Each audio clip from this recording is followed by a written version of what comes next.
It begins with something ordinary. A knock, a shadow, a neighbor waving hello from across the hall. Nothing unusual until you remember that apartment has been empty for months. She should have trusted her instincts that day, but instead, she smiled back. Emily Carter was 26 years old, and if there was one word that defined her life, it was predictable. She worked long hours at a marketing agency downtown. Every morning was the same. The blaring alarm at 6:45, the scramble to dress, the rushed cup of coffee she barely tasted, the half-hearted glance in the mirror before leaving her apartment. Her evenings were no different. A stop at the grocery store, a microwave dinner, scrolling endlessly on her phone until her eyes blurred, then bed. She didn't have much of a social life. Most of her college friends had drifted away. Her parents lived 3 states over. And dating? That required energy she didn't have. But Emily didn't mind. The silence of her one-bedroom apartment had become a comfort. The steady hum of her fridge, the faint traffic noise outside, the faint smell of dust in the hallway. It was all familiar, controlled, safe. The apartment complex wasn't glamorous. Built in the late 70s, it carried the weight of decades. The mailboxes downstairs were rusted and dented. The elevators creaked like dying machines, so Emily always took the stairs. The hallway lights flickered as though permanently stuck between working and failing. And the neighbors? Well, there weren't many worth remembering. Most kept to themselves. The young couple at the far end fought loudly every weekend. An elderly woman 2 floors down watered her plants at odd hours, sometimes whispering to them. But for the most part, everyone avoided eye contact. Except for apartment 4B. That one stood out for a different reason. It was always empty. No nameplate. No doormat. No noise. The landlord once mentioned the last tenant had moved out suddenly, leaving behind unpaid rent and a few broken appliances. Emily never thought twice about it. For B was just another locked door she passed every day. It was a Tuesday evening in early October. Emily had stopped at the grocery store on her way home. Her arms were aching under the weight of plastic bags, milk, bread, frozen meals, the usual. She fumbled for her keys at her apartment door when she felt it. A shift in the air. The undeniable sensation of being watched. Slowly, she turned her head toward 4B. And froze. A man was standing in the doorway. Tall. Shoulders squared. His face obscured by the dim light overhead, as if the shadows themselves clung to him. He smiled faintly, though it wasn't the kind of smile you gave a neighbor in passing. It was slower. More deliberate. As though he knew her. And then, with that same strange slowness, he lifted a hand and waved. Emily's breath caught. She managed an awkward nod before retreating into her apartment, her groceries nearly slipping from her grasp. She shut the door quickly, locking it with shaking hands. Emily leaned against the door, her pulse hammering in her ears. For months, that unit had been empty. No one had moved in. No sound had come from it. She had passed it daily without a second thought. So why had someone been there tonight? Her mind scrambled for rational answers. Maybe the landlord had rented it out without mentioning it. Maybe the tenant moved in quietly during the day. People did that, right? Not everyone arrived with a moving truck. But then, why had his smile felt so off? Why did his wave seem rehearsed, like a gesture meant to unsettle rather than greet? She tried to shake it off as she unpacked her groceries. But the image of him lingered. That face in the shadows, the deliberate wave. Eventually, curiosity gnawed at her enough to pull her back to the peephole. The hallway was empty. No man. No sound. The door of 4B was closed tight. Emily exhaled a shaky laugh. Maybe she had overreacted. Maybe she was just tired from work. With a sigh, she turned off the kitchen light and tried to focus on dinner. But even as she ate in front of the television, her gaze drifted again and again to the wall she shared with 4B. She told herself it was nothing. But deep down, a seed of unease had been planted, and it would only grow. 2 days later, Emily came home late from work. The sun had already slipped behind the horizon, painting the building in muted gray. She climbed the stairs, exhausted, her heels clacking softly on the concrete. And then, halfway up, she froze. The door to 4B was open. Not wide, but just enough, 3 inches at most. Enough to reveal darkness inside, like the opening of a mouth. And standing there, perfectly still, was the same man. He didn't speak. He didn't step forward. He just watched her, his head tilted slightly, as if studying her reaction. Emily's breath quickened. She clutched her bag tighter and hurried past, fumbling with her keys until her hands nearly shook them out of reach. She shoved open her own door and slammed it shut, pressing her back against it. The hallway outside remained silent. Her phone buzzed in her pocket. She jumped, then yanked it out. A new text message glowed across the screen. Unknown number. You got home safe. Emily's stomach turned to ice. She tried to tell herself it was coincidence. Maybe he had seen her walk in. Maybe he'd guessed she got inside. But the number, she didn't recognize it. No area code she knew. Her first instinct was to call the landlord. But what would she say? Excuse me, there's a man in the apartment you rented, and he waved at me weirdly? It sounded ridiculous, even in her head. So instead, she blocked the number. She convinced herself it was a prank. She reheated leftovers, sat on the couch, and forced herself to focus on meaningless television until her eyelids grew heavy. But the seed of dread was no longer just planted, it was sprouting. By the following week, Emily had started to notice noises from 4B. At first it was faint, a dragging sound, like furniture being pulled across the floor. Sometimes at midnight, sometimes at 3 in the morning. Other times, it was knocking. Slow, deliberate taps. One after another, like someone testing the strength of the walls. She would press her ear against the plaster, heart pounding. The sounds always stopped the moment she did. And then, one night, as she lay in bed staring at the ceiling, she heard it clearly, breathing. Shallow, steady, inches from her wall. She sat up, pulse racing, fumbling for her phone. She considered dialing 911, but what would she say? That she heard someone breathing in the empty apartment next door? Eventually, the sound faded, but sleep didn't come for hours. It was on a Friday morning when the fear began to take shape.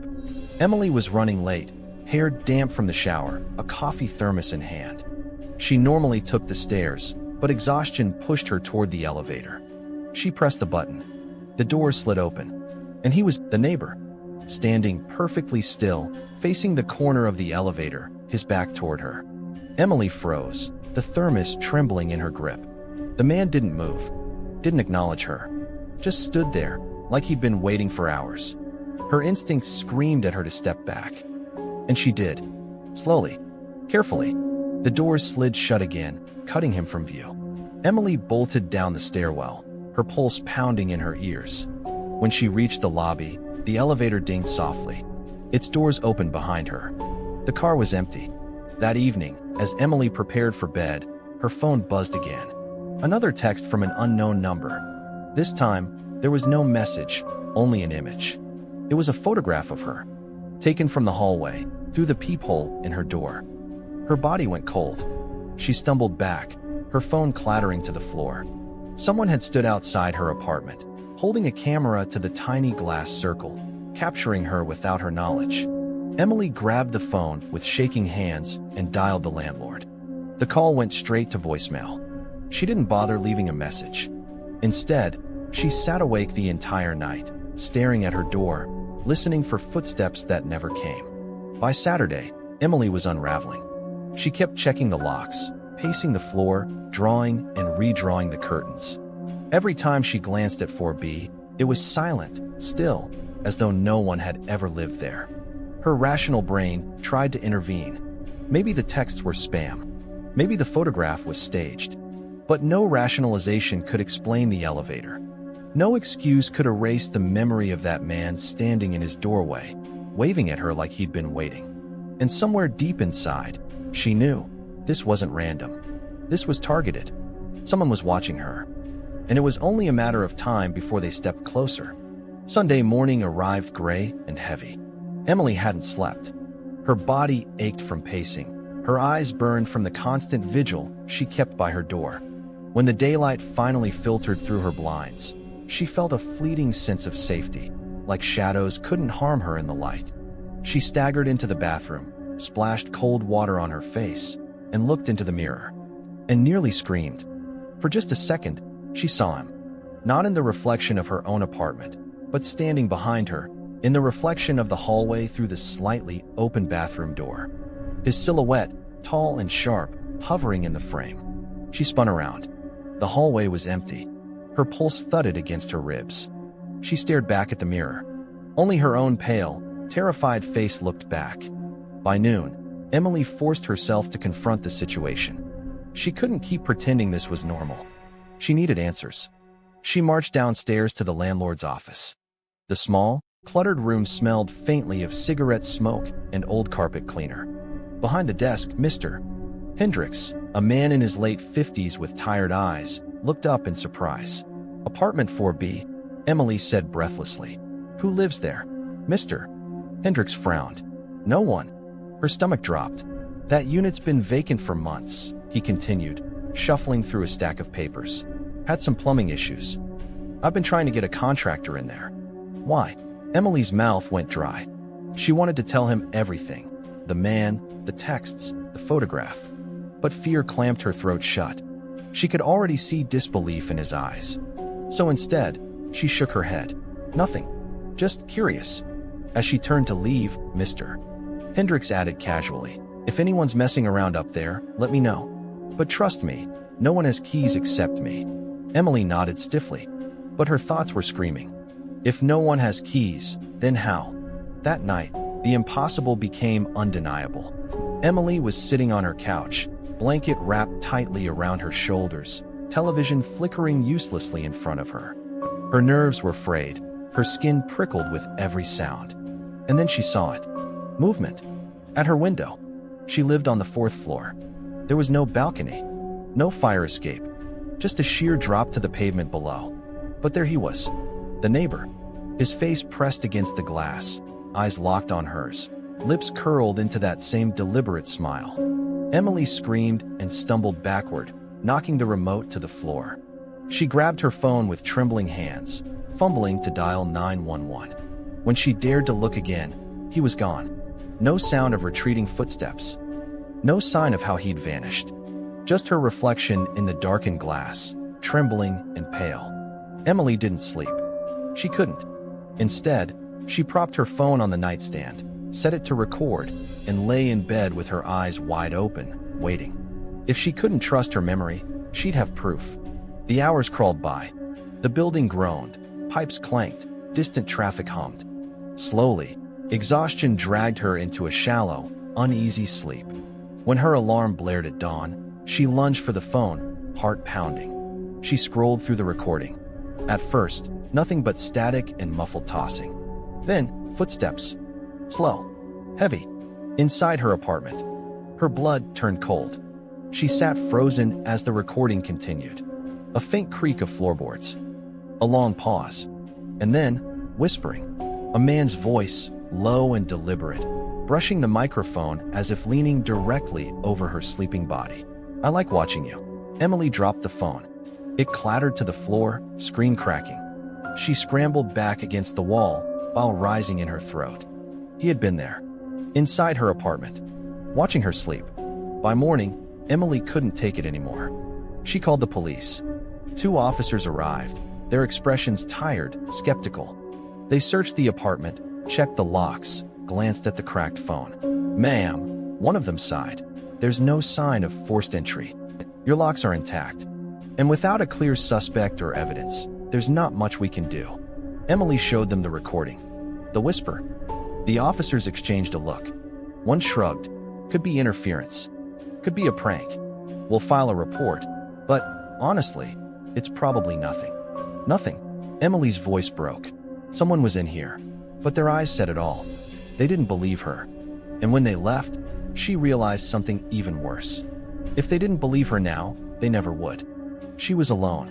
Exhaustion finally dragged Emily under that night. She dreamt she was lying in bed, paralyzed, the dark pressing down on her. She dreamt the neighbor was there, standing at her bedside, watching. His shadow stretched across the wall like a stain. He leaned down, his face inches from hers. She tried to scream, but no sound came. And then she woke, gasping, drenched in sweat. Only, the blanket was folded neatly at the end of the bed, just the way it had been in her dream. On Monday, Emily made a decision. She couldn't live like this anymore, waiting, watching, doubting her own mind. If no one else would help, she had to confront it herself. At noon, when most of the building was quiet, she crept into the hallway. Her eyes locked on 4B. Her hands shook as she gripped the handle. The metal was cold, unyielding. She pressed her ear to the wood. Silence. Taking a deep breath, she slid a paperclip into the lock, something she'd learned from too many late-night internet rabbit holes. Her pulse roared in her ears as the mechanism clicked. The door creaked open. The apartment was dark, stale air rushing out like the exhale of something long dead. Emily stepped inside. Dust coated the floor. Cobwebs hung from the corners. Broken blinds sagged against the window. The smell of mildew and rot filled her nose. No furniture. No lights. No sign of anyone living here. Her chest tightened. Had she imagined everything? And then, her phone buzzed. She yanked it from her pocket. A new message. You shouldn't be in here. She nearly dropped the phone. Her eyes darted around the empty room. The message had come while she was inside. Her breath came fast, shallow. Step by trembling step, she explored. The kitchen, bare counters, rust-stained sink. The bathroom, cracked tiles, broken mirror. Finally, she reached the bedroom and saw the closet door. Closed. Her entire body screamed to run, but something stronger pulled her forward. She reached out, hand quivering on the handle. She yanked it open. Empty. No clothes. No boxes. Just darkness. But the smell, damp, metallic, like old blood. And then, from somewhere in the apartment, the floor creaked. She spun, heart in her throat. The front door was shut. She hadn't shut it. Emily stumbled backward, slamming the closet door. She grabbed her phone, fumbling to call the police again. The line rang once, then cut off. Her screen flickered, blacked out, and then a voice. Not from the phone, from the apartment itself. A whisper, low and steady, drifting from the walls. You let me in. Emily's blood ran cold. She spun in circles, eyes searching the shadows. The whisper came again, closer this time. I like watching you sleep. She bolted for the door, clawing at the handle. But it wouldn't budge. Jammed, as though something pressed it shut from the other side. She pounded on the door, voice cracking into screams. Her knuckles burned. Tears blurred her vision. And then she felt it, breath, hot against the back of her neck. Slowly, she turned. He was there, the neighbor, standing inches away, his eyes black voids, his smile stretching impossibly wide. For the first time, he spoke aloud. You shouldn't have looked for me. Emily screamed, shoving past him, slamming her shoulder against the door until it burst open. She stumbled into the hallway, collapsing to her knees. When she looked back, the apartment was empty. Silent. The door swung gently on its hinges, revealing nothing but dust and darkness. She fled to her parents' house that night, 3 states away. She told them she needed space, time to recover from stress. She never mentioned the neighbor, never mentioned the voice. Weeks passed. Her parents tried to coax her back into normalcy. Walks, dinners, conversations that meant nothing. But Emily wasn't the same. Every night, she checked the locks 3 times. Every morning, she stared at her reflection, half expecting to see someone else there.